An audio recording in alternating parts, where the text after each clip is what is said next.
강원도 사람이 여대 학생 참석해 볼 일본 교포 등 어떤 집단을 떠올리면 부정적인 긍정적인 이미지가 겹친다. 인간은 특정 집단의 특징을 입혀서 그것을 하나의 객체로 받아들이곤 하는데 이를 집단 고정관념이라고 한다. 집단에 대한 고정관념은 집단을 빨리 이해하고 집단에 대처하는 데 도움이 되는 기제다. 하지만 집단에 속한 한 사람의 행동으로 집단 전체의 특징을 가늠하거나 한 사람에 속한 집단의 특징을 그 사람의 특징으로 인식하는 편견, 즉 공평하지 못하고 한쪽으로 치우친 견해가 생기는 요인이 되기도 한다. 고정관념은 사실상 관련 없더라도 상식으로 통하기도 하며 세상에 일어나는 일들을 이해하고 소통하는 데도 쓰인다. 특정 집단에 편견이 있다고 해서 나쁜 사람인 것은 아니다. 집단에 대한 고정관념은 누구나 가질 수 있는 일반적인 편견이기 때문이다. 나는 상경학부에 있는 경영학과 교수다. 상경학부에는 회계 학과, 경제학과, 재무학과, 경영학과 등 서로의 다른 분야를 공부한 교수들이 있는데 이 각 교수는 다른 분야 교수에 대한 고정관념을 갖고 있다. 회계학과 교수가 연급이 정산을 꼼꼼히 따진다거나 경제학과 교수가 자선 행사에 참석하지 않는다면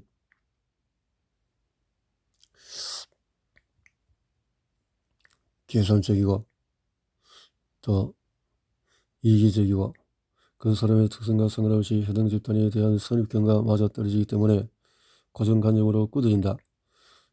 지금은 학교로 온 지 얼마 되지 않았을 때 경제학과 교수에게 이메일을 보낸 적이 있었는데 2달이 넘도록 답장이 없었다.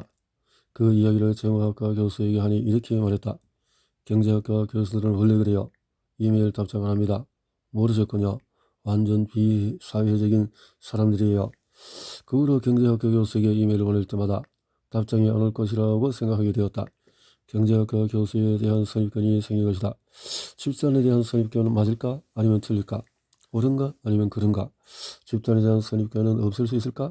이에 대해서 생각하게 된 계기가 있었는데 그때 나 자신도 몰랐던 내가 가진 선입견과 확실히 마주할 수 있었다. 10여 년 전에 여름방학을 맞아서 친정에 놀러갔을 때 2살 난 아들이 작은 거를 가지고 장난을 치다가 검지를 다쳤다. 손가락에 피가 났고 아프다고 소리를 지르는 아이를 남편이 들쳐매고 가까운 동네 소아과로 향했다. 엑스레이를 찍고 상처를 보던 의사가 상처가 좀 깊으니 째고 수술해야 한다고 말했다. 가슴이 들컥 내려앉았다. 수술이 잘못되면 손가락 다시 못 쓰는 것이 아닌가? 다른 방법은 없을까요? 라고 물어보고 대답을 기다리는 그때 벽에 걸린 의대 졸업장이 눈에 들어왔다.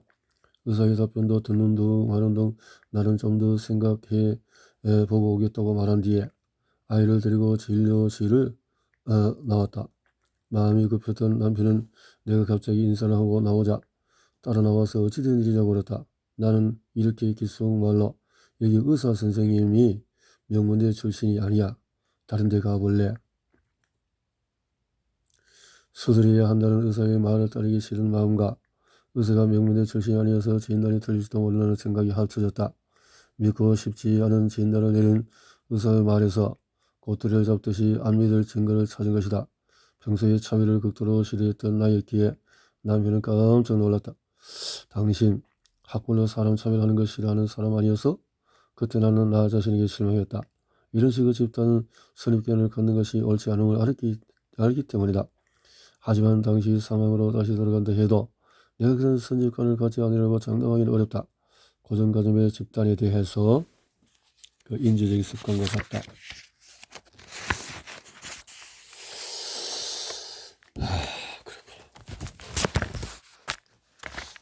알코올 떠놓고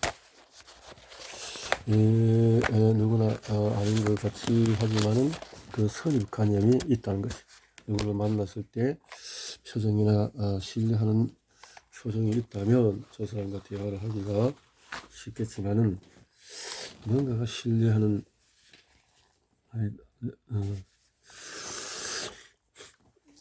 자 편견도 차별당한다. 노벨 경제학상을 수상한 미국의 심리학자이자 경제학자 허버트 사이먼은 많은 연구를 통해서 인간은 별일 없으면 그냥 하던 대로 제 손으로 머리를 써서 결정하고 행동한다는 사실을 밝혀냈다. 집단의 특성을 개인의 특성으로 판단하는 인간의 속성도 최소한의 노력으로 결정을 내리는 데서 나온다. 우리는 집단에 대한 선입견이 100% 정확하지 않다는 사실을 이미 알고 있다. 그렇지만 어떤 판단을 낼 때의 선입견이 틀릴 수 있다는 사실을 무의식적으로 무시한다. 지인 중에 한 사람은 내가 서울 출신이라는 이야기를 듣고는 서울 깍쟁이일 것이라고 지레 침장에서 내게 1년간 말을 안 걸었다고 했다. 같은 사람이라도 IQ 테스트를 2번 해보면은 IQ 수치가 2번 다르게 나온다.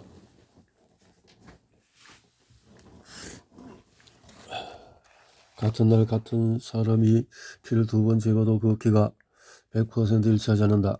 100% 정확한 게 어디 있느냐면 선입견이 적당히 맞으면 어떻게 생각하는 것이 아주 이득이라는 의견도 있다. 새침한 서울 출신이 있겠어? 없겠어? 하지만 집단에 대한 선입견을 가지고 있다고 인지하고 사는 것과 인지하지 못하고 살아가는 것은 분명히 차이가 있다. 그렇다면 어떤 때에 이런 선입견을 더 조심해야 할까? 이런 선입견을 갖는 것은 괜찮을 때는 언제일까? 많은 사람이 무의식적으로 어떤 집단에 대해서 선입견을 갖거나 안 갖기도 한다. 즉 세상의 갖가지 집단에 대해서 선입견에도 차별을 두는 셈이다.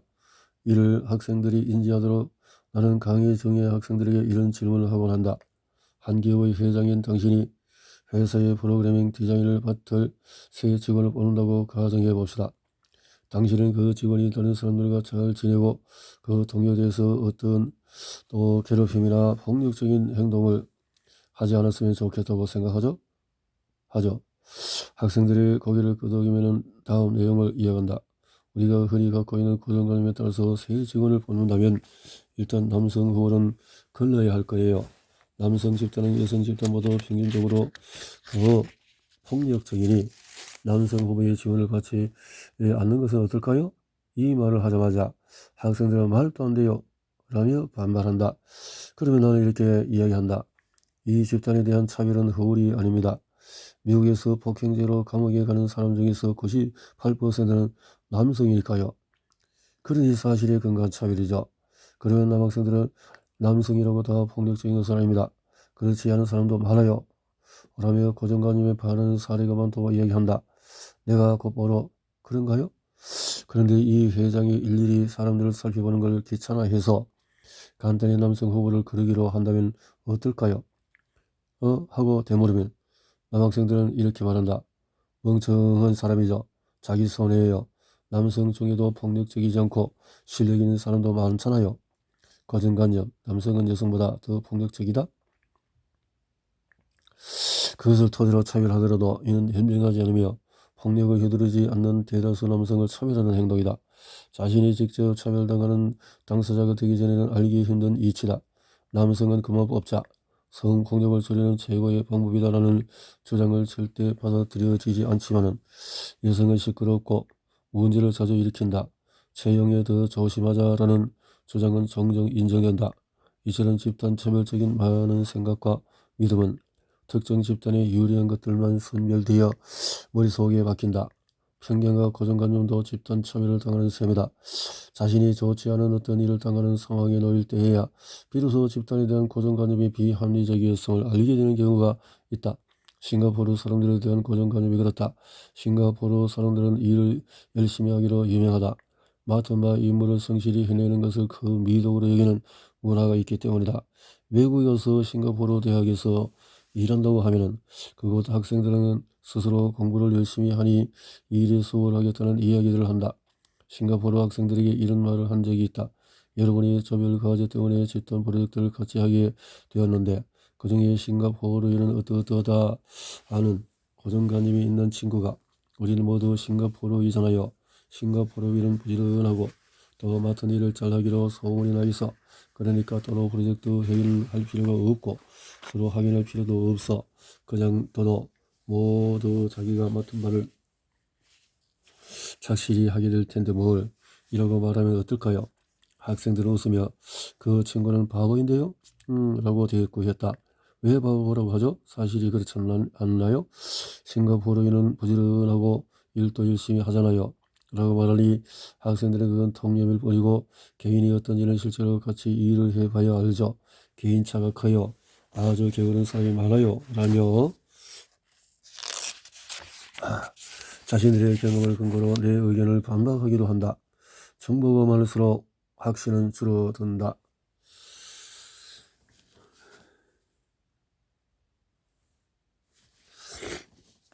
좋은 선입견이든 나쁜 선입견이든 집단에 대한 선입견이 모두 다 맞지 않다는 것을 우리는 잘 알고 있다. 우리는 각자의 집단에서 다양한 사람과 교류한다. 선입견이 맞는 경우도 있지만 그렇지 않은 경우도 많이 접했을 것이다. 특정 집단에 대해서 더 많은 정보를 알고 있다면 선입견을 버리고 더 정확한 판단을 내릴 수 있지 않을까? 정보를 10개 가진 사람과 하나만 가지고 있는 사람 중에서 더 자신있게 판단하고 결정하는 사람은 누굴까? 아이러니하게도 덜 알고 사람이 더 자신있게 의사결정할 확률이 높다.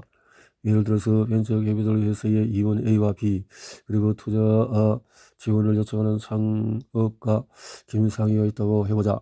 임원 A와 B는 각자가 가진 정보로만 투자 여부를 결정해야 한다. 임원 A는 하나의 전공을 갖고 있다. 김상희는 대학교 때 높은 학점으로 장학금을 받았다. 임원 B는 더 많은 정보를 갖고 있다. 김상희는 대학교 때 높은 학점으로 장학금을 받았다. 그의 아버지는 그제가 초등학교를 마칠 무렵부터 회사를 조기 퇴직하고 퇴직금으로 자본으로 사업체를 운영했으며 아버지는 어머니는 가정주부였다. 독서와 영화 보기가 취미다.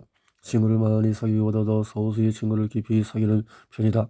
고등학교 때 아버지가 사업이 실패하자 방황하면서 나쁜 친구들과 어울려 다니기도 했다. 남편은 직업이 일정치 않아 종종 부부 싸움을 하기도 한다. 얼마 전에는 부부 상담을 받기도 했다. 놀랍게도 더 적은 정보를 가진 임원 A가 확신하며 예측할 확률이 높다. 사람들은 정보가 많을 때보다도 정보가 하나 있을 때 더 쉽게 결정하며 자신의 결정을 더 강하게 확신한다. 임원 A는 학점이 높은 학생은 성공할 확률이 높다고 생각해. 김상희가 학점이 높았다는 정보만 가지고 그녀가 성공한 사업가가 되었을 거라고 했다. 임원 B는 학점이 높았을 정보뿐만 아니라 다른 정보도 보고 있어서 쉽게 판단을 내리지 못한다. 정보의 양이 많아질수록 정보를 처리하는 데 많은 인지적인 노력이 들고 그럴수록 사람들은 자기가 판단한 것에 자신감을 잃는다. 학점이 높고 어릴 때 성공한 아버지 사업가가 있다라는 것에 대해서 남편은 유명한 벤처 기업을 운영하는 사람이라는 식으로 일률적인 정보들이 있으면 그 양이 많아지더라도 판단하기 어렵지 않으며 자신있게 결정을 내린다. 하지만 현실에서 일어나는 모든 것에 대한 정보는 그것이 한 사람에 대한 평가든 과학적인 증거든 사회 문제든 간에 관련된 정보들이 상충하거나 연관성을 찾기 어려워 불확실하고 헷갈린다. 인간의 뇌는 오래전부터 많은 정보를 처리하는 것을 포기하고 쉽게 결정하는 법을 택했다. 다시 말해서 우리 머릿속에는 일하기 싫어하는 아주 게으른 사람이 살고 있다고 생각하면 된다. 이 게으름쟁이는 자기가 스피드 퀴즈를 하고 있다고 착각해서 증거가 하나만 있을 때는 아주 쉽고 빠르게 결정하는 것을 좋아한다. 김성희가 학점이 좋다는 이야기를 듣자마자 정답 성공할 확률이 높고 그러면 성공한 사업가가 되었을 것이다 라고 소리 높여 외친다. 그러나 그 다음 정보들, 즉 아버지의 사업 실패에 평범한 가정주부인 어머니, 내성적인 성격 등의 정보를 들었을 때 이 개dom쟁이는 갑자기 머리가 아프다고 느끼며 짜증을 낸다. 이 일은 쉽게 답할 수 없다고 생각하는 의기소침해져서 잘 모르겠는데 라고 풀이주고 이야기한다. 인간의 세상이 복잡한 정보들을 나름대로 처리하기 위해 진화시킨 것 중에서 하나가 바로 이러한 확증 편향이라는 심리작용이다. 이와 관련해서 데니엘 카너먼 의사결정의 결함정에서 확증 편향을 비중 있게 다루었다. 여기서는 확증 편향이라는 말 대신에 허울 정보 좁기라는 말을 쓰고자 한다. 허울 정보 좁기는 정보를 이용해서 판단하지 않고 판단을 먼저 하고 거기에 맞는 정보를 찾는 것이다. 김상희는 대학교 때 높은 학점을 장학금을 받았다는 긍정적인 정보를 우리가 첫인상에 영향을 받는 이유가 그가 학교를 마련하느라 학업을 잠시 중단했다고 하면 그것을 좋게 받아들이기보다도 부정적으로 해석할 것이다. 같은 정보라도 첫인상이 긍정적인지 부정적인지에 따라서 다르게 받아들여진다.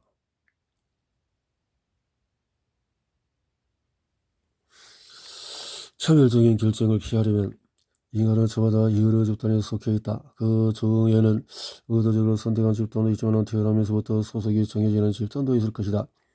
예를 들어서 나는 심리학자이고 여성이고 호주에 살고 있고 어머는 중견이고 한국인이다. 이렇게 속한 집단에 대한 정보를 하나라도 더 알면 아무것도 모르는 것보다 어떤 사람을 더 정확히 판단할 수 있다. 남성이라는 정보는 그의 기대 수명을 예측하는 데 도움이 된다. 성별 인정, 나이 등에 따른 집단에 관한 정보는 눈에 확연히 보이기 때문에 게으르내는 이를 아주 쉽게 차별에 이용한다. 차별하는 사람이 서로 머릿속에 게으름쟁이가 살고 있을 확률이 높다. 내가 다녔던 심리학 대학원에서 인종차별과 성차별로 유명한 교수가 있었다. 저마다 다른 능력과 잠재를 가지고 있는 이 학생들을 뭉뚱그려서 팀으로 생각하는 이 교수의 게으른 뇌는 학생을 차별하지 않으려고 노력하는 다른 교수에 비해서 더 적은 정보 처리 과정을 거친다. 교수의 차별적인 뇌는 자신감이 있을지 모르지만 결론적으로 자신에게 불리한 선택을 하는 것이다. 남학생 또는 백인만 보면은 백인이 아닌 사람이나 여성 중에서 뛰어난 재능을 가지고 있는 학생을 만날 기회를 스스로 찾아내는 셈이 되기 때문이다. 이런 게으른 내의 실상을 알게 되더라도 그렇구나. 이제는 정보를 많이 확보하고 충분히 시간을 들여서 판단을 내리겠다라고 반응하기보다 인간의 자연스러운 본능이 그렇다는데 뭘 어떡하겠어? 라고 반응하기 십상이다. 이런 게으른 내에게 입이 달렸다면 할 법한 말이다. 사람들은 요즘 대두하고 있는 인공지능이 인간을 대신해서 더 나은 판단을 생각한다. 인공지능은 수많은 사람에 대한 방대한 정보를 아주 손쉽게 공식화해서 어떤 요소가 직장에서의 수행평가 그리고 승진 속도에 영향을 미치느냐라고 물으면 몇 시간 아니 몇 분 만에 답을 줄 것이다.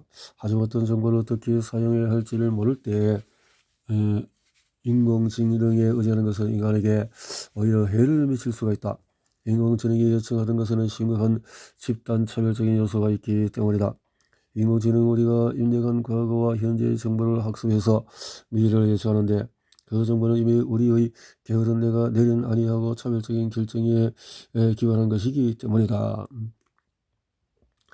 인공지능에 오늘 뽑힌 100명의 신입사원 중에서 누가 10년 뒤 회사의 CEO가 될 것 같아? 라고 물어보니 100인 50 MBA가 있는 대머리 남성이라고 대답한다. 이전까지 최고 경영자는 결국 50대 백인이며 대머리의 MBA 과정을 밟은 남성이었기 때문이다. 미국의 500대 기업의 CEO 중에서 존이라는 이름을 가진 남성 CEO만 추려도 전체 여성 CEO의 수보다도 많다. 결국 과거의 집단 차별적인 결과물, 즉 남성은 리더가 될 수 있지만 여성은 리더가 될 수 없다는 사회인식이 인공지능의 사고 패턴에도 고스란히 투영되어 인공지능의 판단과 결정 역시 기존 선입 견해에 의해서 내려진다. 정보는 어떻게 쓰여지느냐에 따라서 그 결과가 달라질 수 있다. 많은 정보를 한꺼번에 처리하는 인공지능도 마찬가지다. 정보의 양이 많아진 만큼 정보를 처리하는 방식이 중요하다. 그러므로 과학자들이 밝힌 게으른 뇌의 단점을 알고 이를 보완하며 인공지능을 활용한다면 차별적인 의사결정을 저리고 판단의 정확성을 높이는 데 도움이 될 것이다. 우리는 판단을 낼 때 실제가 아니라 실제에 기반한다고 생각하는 증거를 이용한다. 우리는 증거를 이용할 뿐 그것이 실체가 아니라는 점을 분명히 인식해야 한다. 미국에서는 해마다 발렌타인데이가 되면은 오래 살아온 부부들의 인터뷰 기사나 영상이 대중매체에 자주 등장한다. 결혼한 지 80주년이 되었다는 100세 가까이 된 노부부가 서로의 주름진 손을 다정하게 잡고 걸어가는 모습을 보면 마음이 따뜻해지고 이들의 사랑이야말로 진실의 사랑이라고 생각하게 된다. 우리는 결혼기간에 부부의 사랑을 가늠하고 데 쓰고 있다. 그림에서 교집 합부분에서 같이 새로운 세월에서 같이 살아온 세월. 자, 결혼기간 사랑. 에서 두 사람이 오랫동안 함께 살아오지만 사랑이 아니라 자식에 대한 의무감, 이혼에 대한 사회적인 편견, 경제적인 고립에 대한 염려, 배우자의 협박 때문에 살아온 경우 비는 결혼기간의 사랑의 깊이를 가늠하는 다른 요소들로 서로를 위하는 마음이나 성생활 만족도 등이 될 수 있겠다. 결혼기간만으로 알 수 없는 이 정보들은 부부와의 인터뷰로 알아낼 수 있을 것이다. 이렇게 결혼기간에는 정보는 사랑의 깊이를 가늠할 수 있는 하나의 요소일 뿐이기에 결혼기간에 사랑에 아주 밀접한 상관관계가 있다고 확신할 수가 없다. 그린 12에서 비금 처진 부부는 직업과 재능 사이에서 상관관계가 있음을 보여준다. 이렇게 그렇지만 직업의 재능을 100% 반영하는 것은 아니다. 어떤 사람이 실력 없이 인력으로만 직업을 얻었다면 지능은 결여되었을 것이다. 직업, 지능. 자, 집단에 대한 정보도 마찬가지이다. 성별이 남성인지 여성인지 어떤 학교 나오는지 어떤 출신인지 어떤 사람을 부분적으로 보여줄 뿐이다. 그런 것들은 그렇죠. 이미 있는 것을 자 그렇게 보여줄 수밖에 없다라는 건데요.